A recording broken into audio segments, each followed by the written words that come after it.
আমরা খুব সহজ একটা ক্লাসের মাধ্যমে শিখবো যে কিভাবে আমরা পার্টস অফ হিউম্যান বডিও ইংরেজিতে বলতে পারি। খুবই সহজ। মনে করেন হেড মানে মাথা, কিভাবে বলবো?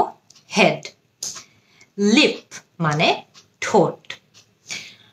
মাউথ মানে মুখ। টাং মানে জিহ্বা। হ্যান্ড মানে হাত।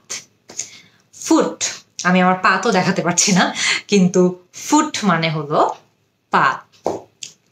ইয়ার মানে হলো কান, কান আপনারা কিভাবে বলবেন? ইয়ার। আই মানে হলো চোখ। নোজ মানে হলো নাক। চুল মানে হলো হেয়ার। এই যে আমাদের এটা আমাদের আর্ম মানে আমাদের হাত। আমাদের যেমন আর্ম আছে, আমাদের কিন্তু নিচে পাও আছে, পাকে আমরা বলি লেগ।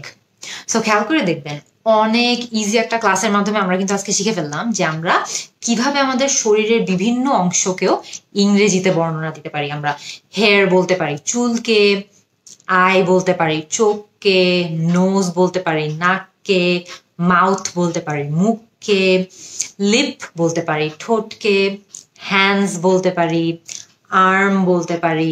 সেভাবে কিন্তু অনেকগুলো বডি পার্ট সম্পর্কে আমরা খুবই সহজে চাইলে ইংরেজিতে কথা বলতে পারি। আপনারা আমাকে কমেন্ট সেকশনে জানান তো আর কি কি বডি পার্টসের ইংরেজি নাম আপনারা জানেন। আমি কিন্তু আপনাদের সবার অ্যান্সারের অপেক্ষায় থাকবো। See you in the next class.